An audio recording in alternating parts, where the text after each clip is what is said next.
영적인 공격이 있겠다. 왜냐하면 이제 막 본격적으로 막 교회가 있고 위치가 있다는 거 알려졌기 때문에 반드시 사단은 공격하거든요. 그걸 알려주셨는데 기도의 도움이 많이 필요하겠다 이렇게 하는데, 그래서 막 제가 금요일날 더 막 악을 썼거든요. 갑자기 다 끝났는데 스피커가 나간 거예요. 저 때문인가 제가 생각을 하다가 제가 아내한테 영적인 공격이라고 그랬더니 제 아내가 아니라고, 노후된 거라고. 스피커랑 그 믹서를 긴급하게 학교 동아리 거를 잠깐 지금 세팅한 거예요. 괜찮죠 여러분? 네. 여러분 이해해 주시고요. 네. 지금도 12월이 되면 전 세계의 수많은 교회에서는 특별하게 메시아인 예수님을 기다리는 4주간의 대강절기를 지키고 있습니다.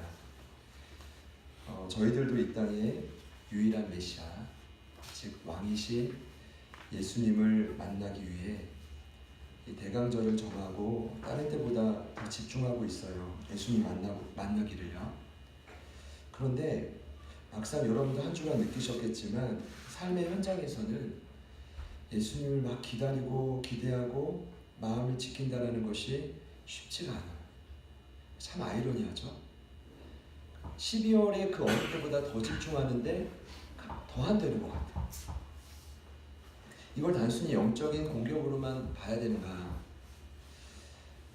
나에게 영생을 선물로 주시는 예수님이 오시고 내 삶을 보호하고 인도하시는 정말 모든 것을 책임지실 분이 예수님이라는 걸 머리로는 아는데, 제가 느낄 때는 이 삶이요, 이 몸이 반응하지 않는 것 같아요. 2000년 전에도 신기하죠? 참 비슷했습니다. 왕대신 예수님이 탄생했다는 소식이 들려졌는데, 이스라엘 본토 핵심부라고 하는 예루살렘의 한 왕은, 그리고 온 예루살렘의 이스라엘 백성들, 보통 백성들은, 그리고 대제사장과 서기관들이라고 하는 전문 종교인들은 그 왕이신 예수님이 탄생했다는 소식에 전혀 반응하지 않습니다. 전혀 기대하지 않아요. 감사한 마음도 없습니다. 도리어 왕이신 예수님이 태어났대, 이 소식을 듣자마자 당황하고 놀라요. 그리고 심각하게 충격과 불안에 휩싸이죠. 성경은 이것을 소동했다라고 기록합니다. 제가 이번 주에 가장 적절한 단어를 또 찾았습니다. 아수라장. 따라해볼까요? 아수라장. 예수님이 태어났는데 너무 기쁜 거 아닙니까? 근데 이 땅의 주민들은 아수라장이 되기 시작합니다. 저는 이렇게 생각해요. 결국은 메시아이신 예수님을 받아들일 준비가 전혀 되지 않았다는 거예요. 그럼에도 불구하고 2000년 전에는 예수님을 만난 그 소수의 인물들이 있었습니다. 첫 번째가 누구였죠? 동방박사들. 그들은 모든 마음과 시간과 물질을 주님 앞에 다 드렸습니다. 이거를 저는 철저한 대가 지불이라고 했습니다. 저는 지금도 확신합니다. 철저하게 대가를 지불하고 준비하면 동방박사들처럼 세상에 줄 수 없는 기쁨을 맞이할 수 있습니다. 믿으시기를 축복합니다. 그러면 저한 대가 지불 싫으셔도 따라해 보시죠. 아멘. 기뻐하셔야죠. 어떻게 하실 겁니까? 계속 우울하게 살아갈 수는 없잖아요. 옆에 있는 분들께 이렇게 축복합시다. 당신에게도 기쁨이 오기를. 두 번째, 지난주에 말씀드렸던 시므온이 있습니다. 나이가 많은 분입니다. 근데 이 시므온은요, 참 의롭고 경건하게 살았습니다. 경건하다는 단어는 독실하다는 뜻입니다. 근데 여러분, 독실하게 살면 그때 보이는 게 있어요. 제가 지난주에 말씀드렸는데, 그때 보이는 것이 공동체의 아픔입니다. 그러니까 이게 이제 막 봉사하고 섬기고 싶어도 잘 안 되는 분들이 있죠. 역으로 보자면 지금 내 삶이 독실하지 않다는 거예요. 전혀 의롭지 않다는 거예요. 하나님과의 관계가 끊어졌다는 거예요. 근데 시므온을 보면 하나님과의 관계가 의롭고 경건하니까 뭐가 돼요? 그때 공동체의 필요가 보여요. 그래서 자기도 메시아가 필요하고 위로가 필요하지만 나만 위로가 필요한 게 아니라 지금 우리 교회에, 우리 공동체에, 지금 내 주변의 이웃들에게 위로가 필요하구나라고 깨닫고 뭐 하게 돼요? 한날 기도하게 되죠. 이것이 시몬의 노력이었는데 그것만으로 메시아를 만나지 못했습니다. 여기에 더해졌던 게 무엇이었습니까? 성령이 그와 함께 했습니다. 그와 동행했고 그를 인도했고 결정적인 순간에 감동하셔가지고 정확한 타이밍에 아기 예수가 성전에 올라올 때 시므온을 성전으로 인도했죠. 그리고 거기서 뭐 했어요? 두 분이 만났죠. 결과 세상이 줄 수 없는 절대적인 평안이 그에게 몰려왔습니다. 저는요 이런 거죠. 이 같은 삶의 준비가 좀 동방박사들과 시므온과 같은 이런 만남이 이 대강절 기간에 딱 한 번이라도 좋습니다. 한 번이라도 좋으니 우리의 인생을 바꿀 만한 예수님과의 만남을 좀 허락해 주십시오. 한 번이면 되는데, 한 번이면 되는데. 그러니까 진정한 왕이신 예수님 한 번만 딱 만나면 진짜 세상에 줄 수 없는 기쁨과 평안이 한번 좀 몰려오면요, 끝장 나거든요. 할렐루야. 네. 근데 그게 좀처럼 안 돼요. 제가요, 저를 보면서도 우리 공동체를 보면서도 왜 이게 쉽지 않을까 이런 고민을 갖고 오늘 본문을 보니까 더 명확해져요. 뭐가 명확해지냐면 이렇게 하면 지금 한계를 극복하고 예수님 만날 수 있겠다. 그러니까 제가 참 주제를 기가 막히게 정한 것 같아요. 제가 말씀드리면 좀 그렇지만 동방박사 시몬 오늘 세례 요한은요 갈수록 내용이 깊어져요. 이 말은 뭐냐 하면 동방박사들처럼 하면 될 것 같죠? 근데 안 되잖아요. 물론 하셨는지 모르겠지만 죄송해요. 시몬처럼 하면 될 것 같잖아요. 안 되잖아요. 그럼 오늘 세례 요한을 보면 돼요. 그럼 동방박사 시몬 다 잊으셔도 오늘 말씀 보시면서 세례 요한이 제시하는 한 가지 원리가 있습니다. 그 원리만 제대로 삶에 경험하면 예수님 만날 수 있습니다. 여러분 세례 요한은요 메시아를 간절히 기다린 인물이지만 예수님보다 나이가 훨씬 많았던 동방박사나 시몬과 같은 인물이 아니라 예수님과 동시대의 인물이었습니다. 이렇게 생각하시면 돼요. 예수님이랑 친척 관계였거든요. 비슷한 시기에 태어났고 또 동시대에 자라났습니다. 성경을 보면 예수님의 어머니 마리아가 임신 중에 자신의 친척인 엘리사벳을 찾아가요. 근데 엘리사벳이 누구냐 하면 세례 요한의 어머니입니다. 근데 이 마리아를 보자마자 엘리사벳 태중에 있던 이 세례 요한이 갑자기 춤을 추기 시작해요. 임신하셨던 분들은 경험해 보셨습니까? 근데 이것을 성경은 뭐라고 표현하냐면 따라해 봅시다. 모태, 성령 충만. 모태로부터 성령 충만했어. 대단하죠. 그러니까 마리아가 얼마나 좋았으면 이 엘리사벳 집에 무려 3달을 태교하려 합니다. 3달. 몇 달이요? 3달. 이게 좀 상상해 보면 엄청난 일이거든요. 임신했는데 남의 집에 가서 3달 있었다는 건 신기한 일이죠.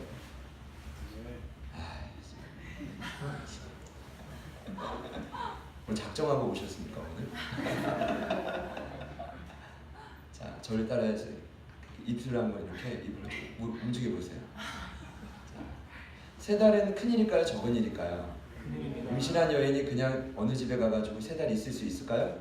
가능한 일이죠. 자기 집이 따뜻하고 준비가 다 돼 있는. 근데 이 일은 뭐냐면 모태에 있던 세례 요한이 예수님을 너무 사랑했어. 그러니까 세례 요한은 예수님을 단순히 기다릴 뿐만 아니라 나중에 제가 말씀드리겠지만 예수님을 백성들이 만날 수 있도록 돕기 위해 최선을 다해 노력했던 자였습니다. 그러니까 세례 요한은요, 저는 이렇게 소개하고 싶어요. 분명한 사명자였다. 우리 4절 말씀 같이 한 번 더 읽어보겠습니다. 자, 시작.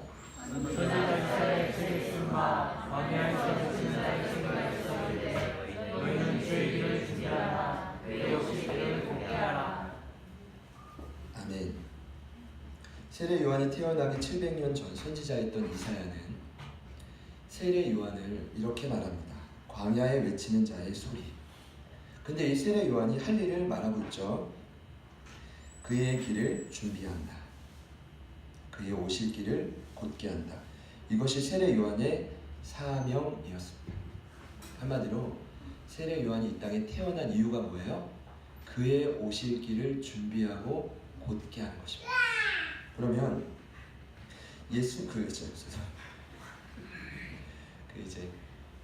그의 길이란 이제 예수님의 길을 의미하는데, 한마디로 예수님의 길을 준비한다라는 뜻입니다. 그러니까 메시아이신 예수님이, 왕이신 예수님이 저와 여러분의 삶에 찾아오시는 길이 바로 그의 길이에요. 그러니까 예수님이 저희들의 삶에 잘 찾아오실 수 있도록 준비하고 곧게 하는 사명이 누구의 사명이었다고요? 세례 요한의 사명이었습니다. 근데 이제 제가 느낄 때는, 그래서 이 대강절에 세례 요한을 반드시 살펴봐야 됩니다. 왜냐하면 그만큼 예수님이 저희들에게 찾아오는 이 길을, 만남을 주선하는 전문가가 따로 없습니다. 제가 이제 읽을 때는 중매라는 표현이 좀 상스럽나요? 괜찮죠? 그러니까 예수님과 여러분들의 만남을 딱 이렇게 이어주는 전문가가 누구예요? 세례 요한. 근데 오늘 성경을 보면 그의 길을 준비한다라고 표현하는 것을 이렇게 말했죠. 같이 한번 따라합시다. 그의 오실 길을 곧게 한다. 스트레이트입니다. 쫙 평탄하게 한다는 뜻인데, 이게 무엇을 전제한 뜻이냐면, 예수님도 지금도 저희들의 삶에 막 찾아오길 원하시는데 지금 그 길이 굽어 있다는 것입니다. 현재 그 길이 안타깝지만 꼬여 있다는 거예요. 사실은요, 예수님은 지금도 단번에 저희들의 삶에 찾아오실 수 있어요, 없어요? 있어요. 그런데 왜 주님을 만나지 못할까? 오늘 말씀을 근거로 말씀드리자면, 지금 현재 예수님이 저와 여러분의 삶에 찾아오시는 그 길목에 수많은 장애물이 있다는 것입니다. 그럼 뭔가 지금 꼬여 있다는 거예요. 쉽게 만날 수 있는데 그 만남을 가리고 있는 장애물이 있다는 겁니다. 아마 이곳에 저처럼 이렇게 답답한 마음으로 오신 분들이 있을 것입니다. 이런 거예요. 하나님, 저만큼 열심히 하는 사람이 어디 있습니까? 뭔가 열심히 말씀도 보고 기도도 하고 뭔가 막 성도들을 위해서 중보도 한다고 생각하는데 예수님 만나는 게 잘 안 돼요. 그래서 제가 아까 1부 예배 때도 그랬거든요. 아니, 여러분들처럼 열심히 하는 분이 없습니까? 세 분의 전도사님 그리고 장로님. 여러분들처럼 교회 와서 기도하고 큐티하고 댓글 달고 열심히 하는 사람이 어딨냐고. 근데 되냐고. 안 되지 않냐고. 아마 이 자리에도 그런 마음을 오신 분들이 많을 거예요. 예수님 만나야 되는 건 머리로는 아는데 실제로 경험이 안 되는 거죠. 왜 그래요? 지금 여러분과 예수님과의 사이에 뭔가 꼬여 있는 거예요. 옆에 있는 분들께 이렇게 한번 축복해 보겠습니다. 그 길이 굽어 있습니다. 한 번 더 절 따라해 보시죠. 그 길이 따라해 보세요. 굽어 있습니다. 옆에 있는 분들에게 보여주시죠. 꼬여 있습니다. 별걸 다 합니다. 저희 말씀을 묵상하면서 그 분명한 전제를 말씀드립니다. 지금 뭔가 굽어 있습니다. 그런데 오늘 성경을 보면 그 굽어진 이유를 명확하게 설명하고 있습니다. 제가요, 참 이 누가복음이 대단한 것 같아요. 왜냐하면 이 복음서가 다른 복음서와 달리 굉장히 디테일합니다. 이 저자인 누가가 의사 출신이거든요. 근데 이제 역사가이기도 하고. 근데 이 성경이 처음에 누구한테 맞춰졌냐면 데오빌로라는 각하에게 맞춰졌어요. 그러다 보니까 이 성경 말씀이 굉장히 제가 보면 심혈을 기울이고 디테일하다. 오늘 이 말씀을 보면 왜 우리들의 마음이, 심령이 굽어있고 꼬여있는지 그 이유를 명확하게 설명하고 있는데, 첫 번째 설명하는 것이 정치적인 상황입니다. 1절 말씀을 같이 한번 읽어보실게요. 시작. 디베르 왕제가 통치한 지 15해 곧 본디오 빌라도가 유대의 총독으로 헤롯이 갈릴리에 분봉함으로 그 동생 빌립이 이두레와 드라고니 지방에 분봉함으로 루사니아가 아벨레네의 공동왕후. 이게 무슨 말인가 하시는 분이 있을 텐데 이런 뜻입니다. 여기 디베르 황제가 통치한 지 15년이라고 합니다. 여러분 디베르 황제는요 옥타비아누스 다음에 대로마 제국의 두 번째 왕이었습니다. 근데 이분의 진짜 이름은 정확하게 표현하면 디베로 가이사입니다. 이 가이사라는 뜻이 카이사입니다. 시저. 그러니까 이 의미를 어디에 붙였냐면 절대 왕권 체제를 구축하면서 붙였습니다. 한마디로 이 디베로가 황제 숭배 사상을 처음으로 일으켰던 인물입니다. 이런 거예요. 로마는요 세력을 팽창하기 위해서 수많은 사람들을 막 이방인들 할 것 없이 다 자기 땅으로 데려왔습니다. 근데 각자 종교가 있을 거 아닙니까? 근데 그 종교들을 나름대로 다 인정을 해줬어요. 그런데 한 가지만 부탁했습니다. 너희들의 종교를 내가 다 인정한다. 그런데 그 모든 신 위에 내가 있다. 이게 황제 숭배입니다. 그것만 인정하면 내가 다 인정해줄게. 근데 여러분 그것을 유독히 끝까지 인정하지 않고 이 황제와 대립했던 세력들이 있었습니다. 그들이 누굴까요? 기독교인들이었습니다. 나중에 이 디베로 가이사르는 끊임없이 예수 믿는 자들을 잡아 죽입니다. 그러니까 이 사람이 통치한 지 몇 년째라고요? 15년입니다. 두 번째로 나오는 인물이 본디오 빌라도입니다. 이 사람이 유대의 총독에 있었다고 합니다. 여러분 본디오 빌라도는 잘 아시죠? 아신다고 하시죠? 들어보셨죠? 예. 그 사도신경에 나오는 인물입니다. 많은 분들이 이 사람이 우유부단했대요. 그래서 어쩔 수 없었다고. 그렇지 않습니다. 우유부단해도 결국 선택은 본인이 한 겁니다. 여러분 이해가 되시나요? 성경은 분명히 말합니다. 본디오 빌라도에게 고난을 받아 예수님이 십자가에 못 박혔다. 그리고 3명의 분봉왕 3세트가 나와요. 죄송합니다. 이렇게 말했어요. 여러분 예수님이 태어날 당시에 왕이 누구였었죠? 헤롯 왕이었습니다. 기억하십니까? 동방박사들이 예루살렘 성전에서 그를 만났는데 헤롯 왕이 어떤 인물이었습니까? 왕권을 지키기 위해 아내 죽이고 장모 죽이고 새아들 죽이고 제가 봤을 때는 권력이 미친 사람입니다. 근데 이 사람이 드디어 죽었습니다. 그럼 죽으면 그 왕권을 누가 이어받으면 돼요?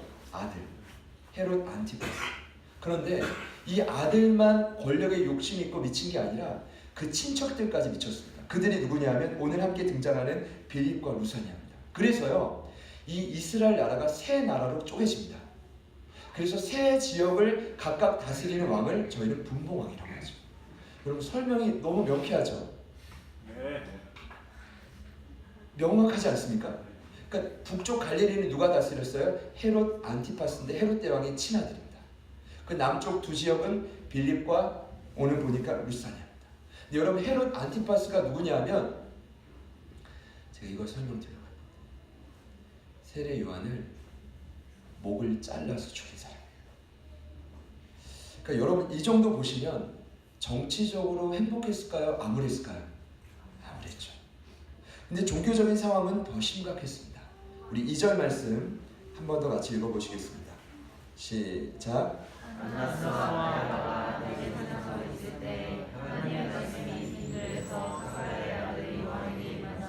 여러분 잘 보시면 안나스와 가야바가 나옵니다. 여러분 이 이름은 여러분 오래 시간이 지나도 잊어버리지 마시기를 축복합니다. 왜냐하면 공공의 적이고 주적이었습니다. 같이 한번 따라해 보시죠. 안나스와 가야바. 둘 다 대제사장이었는데 안나스는 가야바의 장인입니다. 여러분 그거 아세요? 장인이 그 위치에서 물러나면서 그 엄청난 권력의 자리에 누구를 앉혔는지 아십니까? 자신의 사위인 가야바를 앉힙니다. 여러분 이 모습이 마치 오늘날 반복되고 있는 모습입니다. 어떤 모습일까요? 셋입니다. 그쵸? 이런 생각을 해봤어요. 안나스한테 아들이 없었나? 아들이 있었을 거예요. 왜냐하면 대제사장에 달리면 아들이 꼭 있어야 되거든요. 근데 아마도 그 아들이 약간 정신을 못 차렸거나 권력에 욕심이 없었거나 그래서 결국 그 자리에 누구를 앉혔는지 아십니까? 사위를 앉혔습니다. 여러분 잘 보셔야 됩니다. 그럼 대제사장이 뭐 별겁니까? 엄청난 별겁니다. 엄청난 권력의 자리입니다. 왜냐하면 당시에 산헤드린 공회원이라고 국회가 있었습니다. 근데 국회의 멤버는 오늘날처럼 수백 명이 아니라 단 71명. 근데 그 71명 중에 대표라는 한 사람의 위치가 대제사장의 자리였는데 그 자리의 위치가 엄청난 권력을 가집니다. 왜냐하면 그 사내들인 회원에서 오늘날 국회보다 훨씬 더 강력해요. 입법, 사법, 행정, 종교까지입니다. 그러니까 최고의 권력기관입니다. 그러니까 이 자리를 자기가 물러나면서 누구에게 준 거예요? 사회에게 준 거죠. 근데 가장 중요한 건 이 두 사람이 나중에 무슨 짓을 하냐면 예수님을 십자가에 못 박게 하는 장본인이 됩니다. 저를 같이 한번 따라해 보세요. 공공의 적. 저는 오늘날도 비슷하다고 생각합니다. 예수님을 전하고 하나님 나라를 확장하는 일에 가장 시험거리가 되는 존재들은 외부의 세력이 아니라 안에 있는 거죠. 우리 옆에 있는 분들께 이렇게 축복합시다. 우리는 공공의 적이 되지 맙시다. 여러분, 이 정도 왔으니 얼마나 정치적으로 종교적으로 암울하겠습니까? 여러분, 더 심각한 건 오늘 마태복음 3장에도 나와 있지만 세례 요한이 활동하기 그때까지는요 무려 400년 동안 예배를 드리는데 하나님의 은혜가 느껴지잖아요. 왜냐하면 성경이 분명히 말하고 있습니다. 그때 세례 요한이 이르러 유대 광야에서 전파하여 말하되 회개하라 천국이 가까이 왔다. 이 말은 세례 요한이 본격적으로 메시지를 전할 때까지는 이 땅에 천국이 누려지지 않았다는 거예요. 쉽게 말씀드리면요, 그 중간기 시대의 400년 동안 아무리 예배를 드려도 하나님의 임재가 느껴지지 않고 은혜가 느껴지지 않고 감동이 없는 것입니다. 예를 들어서 오늘 예배를 드렸는데 말이죠, 여러분이 착 문을 열고 집에 돌아가시면서 와, 오늘 말씀에서 건질 게 하나도 없다. 이거 은혜가 없는 거예요. 오늘 목사님 뭔 얘기했냐? 이러면 뭐예요? 왜 목사가? 저는요, 제가 이제 변호하려고 하는 게 아니라 한 주는 고를 수 있다고 생각합니다. 여러분 이해해 주시기를 부탁드립니다. 그러니까 저희에는 해당 사항이 없는 얘기입니까? 근데 만약에 이런 일들이 한 달이 지속됐다고 생각해 보십시오. 아마 서서히 여러분들 중에 말이 나올 겁니다. 목사님이 좀 이상해졌다. 뭔가 이 문제가 있다. 그러면서 뭔가 이 교회를 뭔가 뜯어 고치기 위해서 다른 곳에서 원인을 찾겠죠. 근데 여러분, 만약 이 일들이 한 달이 아니라 1년 지속됐다고 생각해 보십시오. 아무리 예배를 드려도 내 마음에 부딪히는 단어와 말씀도 없는 것입니다. 이 정도가 되면요, 어떤 일이 나타나냐 하면 그냥 마음이 강팍해져요. 그냥 종교인이 됩니다. 그냥 왔다 갔다 하게 되는 거죠. 저희가 그렇다는 게 아니라 지금 2000년 전에 이스라엘 백성들의 삶이 그와 같았다. 여러분, 이 정도 되면 회복될 가능성이 전혀 느껴지지 않는 거예요. 근데 더 심각한 건 오늘 성경 말씀을 보면 그들의 이 정치와 종교적인 상황 가운데 그들의 마음의 심령 상태를 정확하게 표현하고 있습니다. 우리 5절 말씀인데 우리 같이 한 번 더 읽어보시겠습니다. 모든 시작. 모든 골짜기가 메워지고 모든 산과 작은 산이 갈라지고 굵은 것이 곧아지고 험한 길이 평탄하여질 것이요. 아멘. 오늘 성경 말씀은 그들이 강팍하고 힘들고 지쳐서, 제가 생각할 땐 이렇게 표현하고 싶어요. 예수를 믿긴 믿고 교회는 다니긴 다녀야 되는데 죄송하지만 그냥 죽지 못해 사는 정도? 그러니까 자식은 낳았으니까 키워야 되고 그러니까 돈은 벌어야 되고 근데 임재와 은혜는 없고 그냥 그런 정도? 결혼했으니까 이혼을 할 수 없으니까 살아야 되고. 너무 제가 심각하게 말씀드렸습니다. 그러니까 이럴 때 그들의 심령 상태가 5절 말씀에 그대로 나옵니다. 뭐라고 표현하냐면 모든 골짜기라고 해요. 골짜기라는 뜻은 매우 깊이 패여진 땅을 의미합니다. 약간 살로 비유하자면 살이 깊이 이렇게 패여진 거예요. 우리 이것을 뭐라고 표현하냐면 상처라고 말해요. 이제 여러분, 이 상처는요 후시딘으로 하지 않아요. 농담인데 이 상처는요 세상에 어떤 약으로 갖다 발라도 낫지 않아요. 오늘 말씀에 의하면 메시아이신 예수님을 체험해야 그 골짜기가 메워져요. 메워진다라는 뜻은요, 오늘 말씀 어느 의미를 보니까 빈틈없이 가득히 채워지다는 뜻이죠. 우리 안에 그런 역사 있기를 소망합니다. 그 다음에 또 나와요. 모든 산과 작은 산이. 여러분, 반대입니다. 골짜기는 패어진 땅이라면 산은 솟아오른 땅입니다. 이번 주 큐티하다가 확실히 깨달았어요. 하나님은 저희들의 삶에 솟아오른 땅을 극도로 싫어합니다. 하나님께서 시편 68편에 내가 모든 솟아오른 산들을 철저히 없앨 거야 라고 말해요. 성경이 말하는 산은요, 영적인 교만입니다. 결국 내 뜻대로 하는 거예요. 근데 이 모든 산들이 예수님을 만나면 다 걸림돌이 사라진대요. 더 나아가서 굽은 것이 곧아진다라고 되어 있습니다. 여기서 굽은 것이라는 스콜리아라는 단어는요, 상처와 교만 때문에, 여러분 상처와 교만을 많이 받은 사람의 특징이 있어요. 같이 한번 따라합시다. 고집이 세다. 당연한 거 아닙니까? 아니에요. 상처와 교만이 셀수록 고집이 세서 결국 인생은 꼬이게 되어 있습니다. 그러니까 한마디로 말하면 쉽게 갈 수 있는 길을 자꾸만 돌아가요. 여러분 이런 거 느껴보셨습니까? 안 느껴보셨어요? 지금 여러분의 인생이 자꾸만 돌아가고 있다고 느끼시는 분 있으시죠? 그럼 이거예요. 뭐냐 하면 지금 인생이 지금 꼬여있는 겁니다. 근데 왜 꼬여있는지 아세요? 고집 때문입니다. 이 고집이 웬만하면 안 바뀌어져요. 이 꼬여있는 굽은 길이 평평하게 곧아지는 방법이 예수님을 만나야 돼요. 더 나아가서 오늘 말씀을 보면 험한 길이 예수님 만나면 평탄해진대요. 이 험한 길이라는 단어가요, 여러분 저 깜짝 놀랐죠. 인생 가운데 돌이 많은 상태입니다. 충격적이지 않습니까? 여러분 저희 몸 안에 돌이 요만한 게 하나만 있어도 절대 못 삽니다. 죽을 거예요. 고통이 얼마나 심각한지 몰라요. 근데 인생을 보면 곳곳에 돌들이 막 쌓여져 있어요. 얼마나 불편하겠습니까? 얼마나 삶이 지치고 고단하겠습니까? 저를 같이 한번 따라해 봅시다. 예수님, 내 인생에서 돌을 좀 치워주십시오.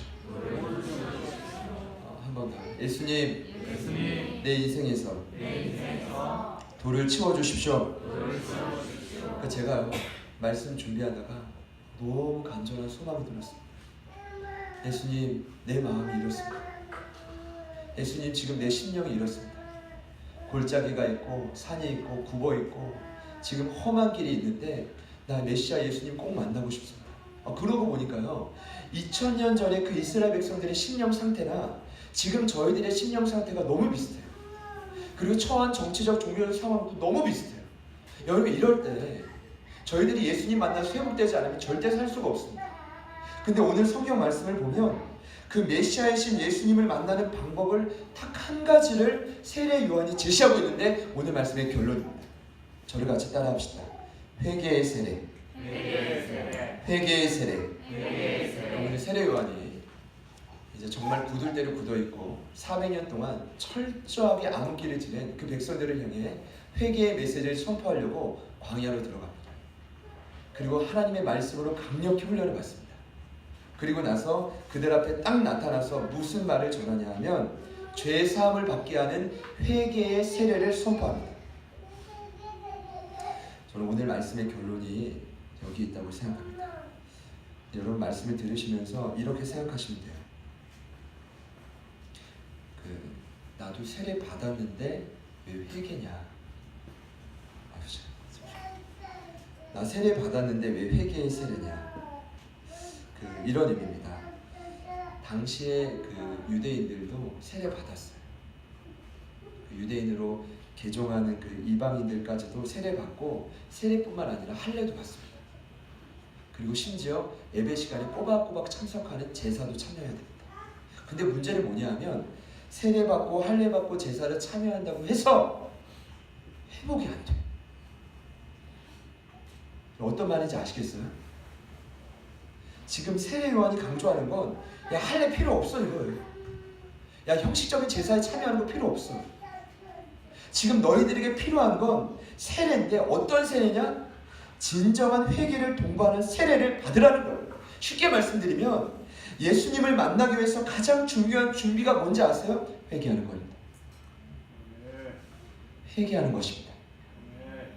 그러니까 예수님 만나서 골짜기 메워지고 모든 산 낮아지고 굽은 것이 곧아지고 험한 길이 평탄해지려면 뭐 해야 돼요? 회개해야 돼요. 그러니까 여러분 이렇게 느끼실 수 있어요. 아, 또 회개해요. 또 회개. 속으로 당신이나 하지 회개. 난 지쳤다 회개. 지칠 수 있습니다. 왠지 아십니까? 회개는요, 진정한 회개를 하지 않으면 지쳐요. 쉽게 말씀드리면 회개하는 척을 자꾸 반복하잖아요. 그럼 나중에 회개하고 싶지 않아요. 여러분 진짜 회개가 일어나면요, 예수님을 만나요. 네. 기쁨과 평안이 회복이 돼요. 네. 그 우리의 삶에 회개가 막 짜증이 나고 듣기 싫고, 이건 어떤 의미인지 아십니까? 제가 정확히 말씀드리죠. 세례 요한이 이제 회개를 막 선포하는데요. 여러분 잘 보세요. 수많은 사람들이 그 요단강가에 이제 막 회개하는 마음으로 나왔어요. 어떤 사람은 막 울면서, 어떤 사람은 가슴을 치면서 주님 내가 이제 돌아가겠습니다. 나를 용서해 주십시오. 근데요 여러분, 그때 세례 요한이 그들을 향해 뭐라고 하는지 아십니까? 여러분들에게 하는 얘기는 아니니까요, 오해하지 마십시오. 독사의 자식들아, 아니 따라하지 않으십시오. 누가 너희에게 일러 장차올 진노를 피하라 하더냐. 너희는 가서 회개에 합당한 열매를 맺어라. 대단하지 않습니까? 저는 이제 세례 요한은 목회자는 할 수 없다고 생각해요. 교회 개척하고 목회를 하는데, 여러분 세례 요한이 광야에서 훈련받은 게 있거든요. 독심술이라고. 사람이 오면 이게 회개하는 척하는 걸 잘 알아. 지금 눈물 흘리지만 저거 또 돌아가면 좀 뻔할 뻔짜다. 저거 회개하는 척만 하는 거다. 저거 다 알아.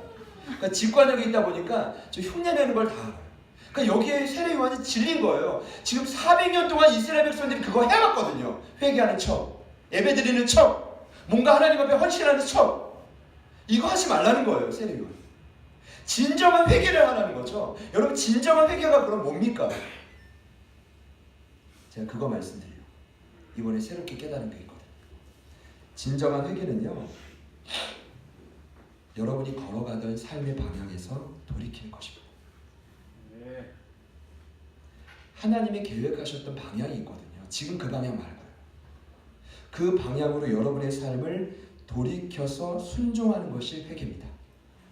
여러분 그렇게 하면요, 일단 하나님 관계가 회복이 돼요. 기쁨과 평안이 몰려옵니다. 넘쳐납니다.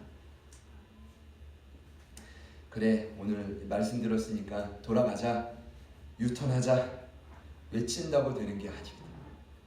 여러분 사실 이 회개라는 단어는요, 고대 그리스 철학적인 단어입니다. 그래서 기독교인들이 이걸 따왔는데, 이것만 같이 한번 따라해 보시죠. 메타노이아.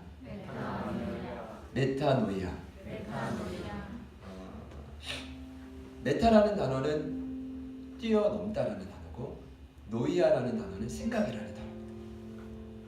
그래서 한마디로 회개는요, 지금 나의 생각을 뛰어넘는 것이 회개입니다. 여러분 아시죠? 이게요, 막 철학적으로 가르친다고 되는 게 아니더라고요.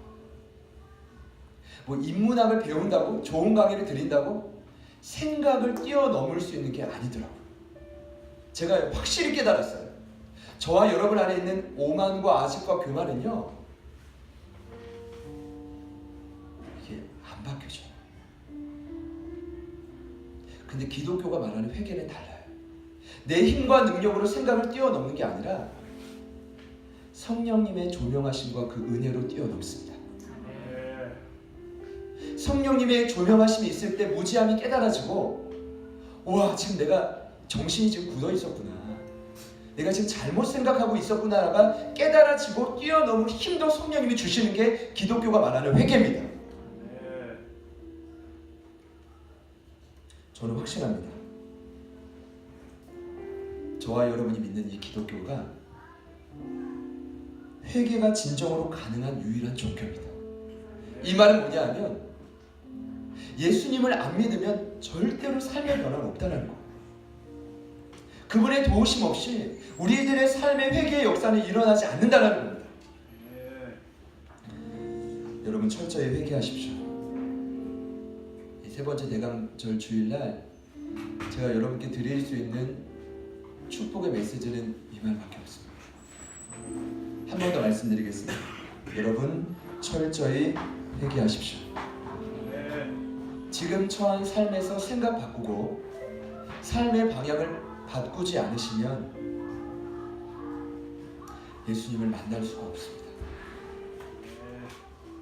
여러분 이 말은 여러분 지금도 철저히 변화될 수 있다라는 말입니다. 우리 옆에 있는 분들께 이렇게 한번 축복합시다. 당신도 변화될 수 있습니다. 그런데요, 당신도 진짜 회개할 수 있습니다.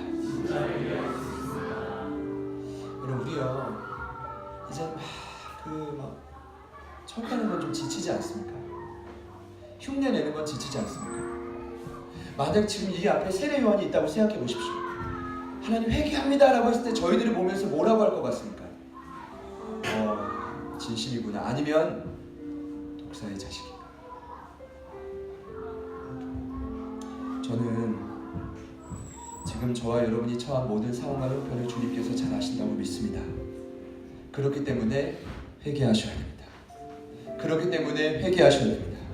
진정한 삶의 열매를 맺으셔야 됩니다. 그러할 때 오늘 저희가 보았던 상처가 메워지고 교만이 낮아지고 굽은 것이 곧아지고 모든 인생의 돌들이 사라지는 평안한 삶이 내 삶에 누려지기 시작할 것입니다.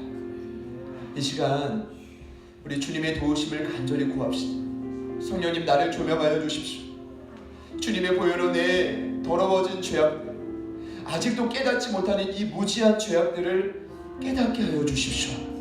그리고 삶의 방향을 돌이킬 수 있도록 도와주십시오. 작은 것 하나랄지라도 성령님의 작은 세밀한 그 음성 앞에 내가 믿음으로 반응하고 돌이킬 수 있도록 도와주십시오. 우리 같이 결단하는 마음으로 찬양하며 나아갑시다.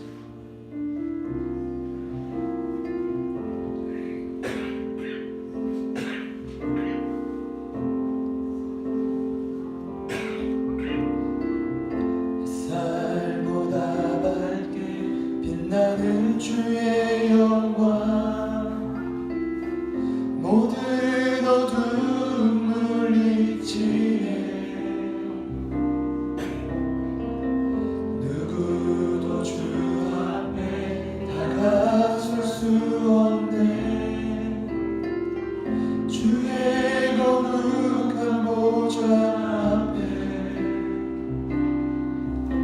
오직 주의 보혈, 주의 긍휼을 의지하여 나아가리. 왕 되신 주 앞에 나 경배합니다. 주님만 찬양하기 합당하시니 큰 존귀와 영광 홀로 받으소서.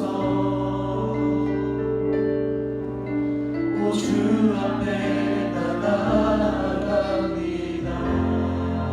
한 번 더 고백하실 때 주님 빛으로 나를 조명하여 주십시오. 깨닫게 하여 주십시오. 진정한 회개가 일어날 수 있도록 도와주십시오. 고백합시다. 햇살보다 밝게 빛나는 주의 영광, 모든 어둠 물리치네.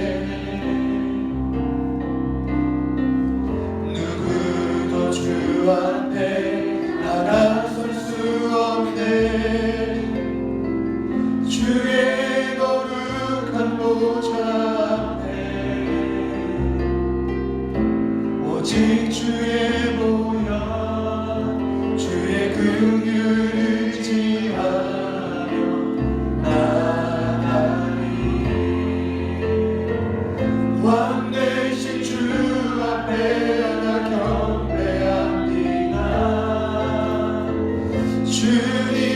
찬양받기 합당하시니 큰 존귀와 영광 홀로 받으소서. 주 앞에 나아갑니다. 왕 되신 주 앞에 나 경배합니다. 주님만 찬양받기 합당하시니 큰 존귀와 영광 홀로 받으소서. 주 앞에 나아갑니다. 왕 되신 주 앞에 나 경배합니다. 주님만 찬양받기 합당하시니 큰 존귀와 영광 홀로 받으소서. 주 앞에 나아갑니다. 두 손 들고 찬양합니다. 다시 오실 예수님께 오직 주만이 나를 다스리니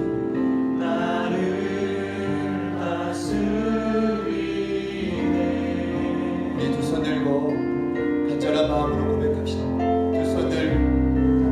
두 손 들고 찬양합니다. 다시 오실 왕 여호와께 오직 주만이 나를 다스리네. 한 번 더 고백합시다. 두 손 들고 찬양합니다. 다시 오실 왕 예수님께 오직 주만이 나를 다스리네.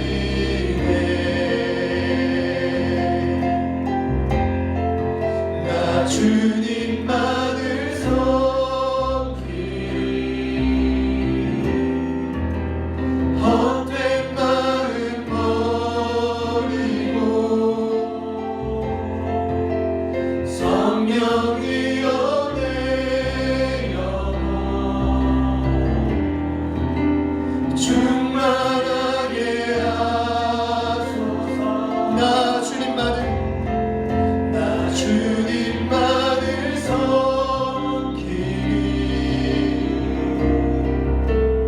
헛된 마음 버리고 성령이여 내 영혼 충만하게 하소서. 주님 앞에 내 생명 드리리라. 이 시간 한 가지만 같이 기도합시다. 고장나고 무뎌지고 반응하지 않는 나의 생각을 뛰어넘는 은혜가 있게 하여 주옵소서. 지금 견고하게 굳어져 있는 나의 생각을 뛰어넘는 성령님의 놀라운 조명하심과 은혜가 내 삶을 지배하게 하여 주옵소서. 그리하여 회개하는 척과 흉내를 내는 일을 그만두고 진정한 회개에 합당한 열매를 삶을 통해 드러낼 수 있는 참된 신앙인이 되게 하여 주옵소서. 마지막 대강절 기간을 맞이하며 이 시간 다 같이 한번 합심하여 기도하며 나아가시겠습니다. 기도합니다. 주여 주여 주여. 성령님 도와주십시오. 성령님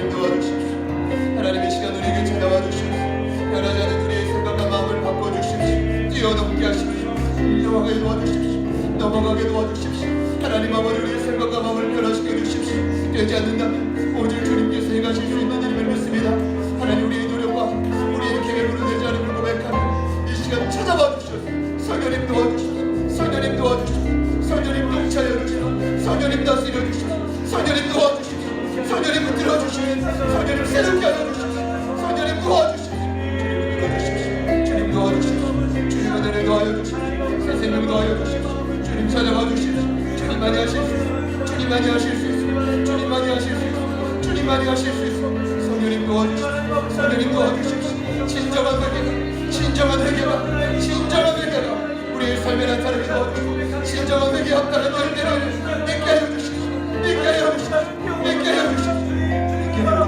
주님 도와주십시오. 성령님 도와주십시오. 삶의 방법을 주십시오. 주님 도와주십시오.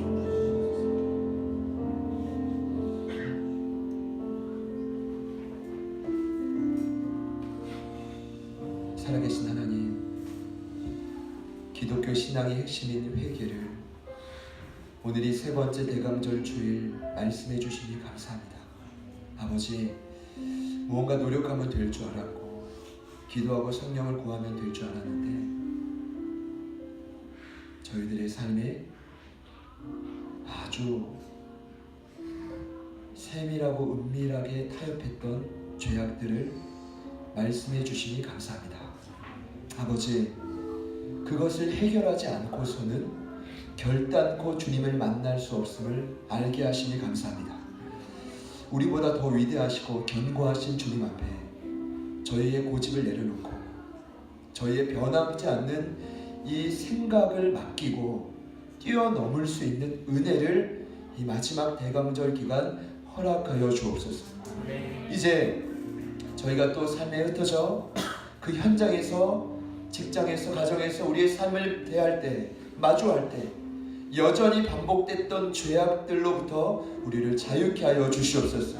힘이 들 수 있지만 성령님 도와주셔서 그 생각을 뛰어넘어 삶이 변화되는 회개의 열매를 맺게 하여 주시옵소서. 그로 말미암아 메시아이신 예수를 만나 내 골짜기가 메워지고 모든 산이 깎여지고 굽은 것이 곧아지고 험한 길이 평탄해지는 놀라운 회복의 역사가 우리 사랑하는 가족들에게 일어나게 하여 주시옵소서. 일어나게 하여 주시옵소서. 회개의 세례를 선포합니다.